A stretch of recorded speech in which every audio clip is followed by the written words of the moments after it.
বিশ্বের ৮টি অদ্ভুত বিয়ের রীতি যা আপনাকে চমকে দেবে। বিশ্বে অনেক ধরনের অদ্ভুত এবং আকর্ষণীয় বিয়ের রীতি রয়েছে। বিভিন্ন সংস্কৃতি ও ধর্মের মধ্যে এই রীতিগুলো ভিন্ন ভিন্ন হতে পারে। নম্বর ১, এটি এমন একটা রীতি যা সম্পর্কে আপনি আগে কখনোই শোনেননি। এখানে বরকে কনের পায়ে বাঁধা একটি রিবন তার মুখ দিয়ে টেনে বের করতে হয়, আর এটি দেখতে অত্যন্ত অদ্ভুত লাগে, তবে এই রীতি এখনও প্রচলিত রয়েছে।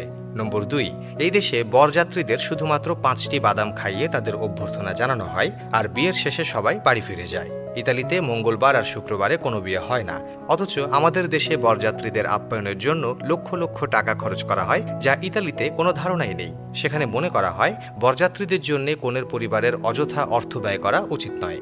নম্বর ৩, ঝাড়ুতে লাফ দেয়া। এই রীতি আমেরিকার দক্ষিণ অঞ্চলে শুরু হয়েছিল। দাসত্বের সময় নববিবাহিত কৃষ্ণাঙ্গ দম্পতিদের ঝাড়ুর উপর দিয়ে লাফ দিতে হতো। এটি তাদের নতুন জীবনে এগিয়ে যাওয়ার প্রতীক ছিল। যদিও এই রীতি এখন বিলুপ্ত, তবে কিছু দম্পতি এখনও এই প্রথা অনুসরণ করেন। নম্বর ৪, সুইডেন। এই রীতি শুনলে আপনি হাসতে বাধ্য হবেন। যখন বর ও কনে একসাথে খাবারের টেবিলে বসেন, যদি তাদের মধ্যে কেউ মাত্র ২ মিনিটের জন্য টয়লেটে যায়, তখন অন্য অতিথিরা অবাধে টেবিলে একা বসে থাকা বর বা কনেকে চুম্বন করতে পারেন। নম্বর ৫, মানব গালিচা।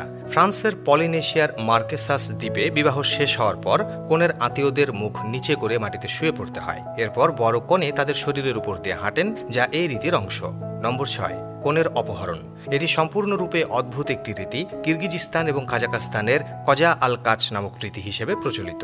এর অর্থ হলো একজন পুরুষ যদি তার পছন্দের নারীকে অপহরণ করে এবং তাকে ২ থেকে ৩ দিন নিজের কাছে রাখে, তবে সমাজ তাকে স্বয়ংক্রিয়ভাবে তার স্ত্রী হিসেবে মেনে নেয়।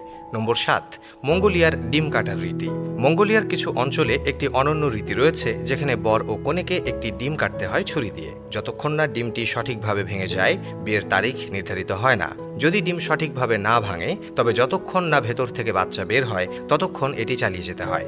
নম্বর ৮, নিজের চোখে কাঁদা। চীনের তুজিয়া জাতিগোষ্ঠীর মধ্যে একটি অদ্ভুত রীতি প্রচলিত আছে। কনেকে বিয়ের ১ মাস আগে থেকে প্রতিদিন ১ ঘন্টা করে কাঁদতে হয়। ১০ দিন পর তার মা এতে যোগ দেন এবং ২০ দিন পর তার দাদিও একই কাজ করেন।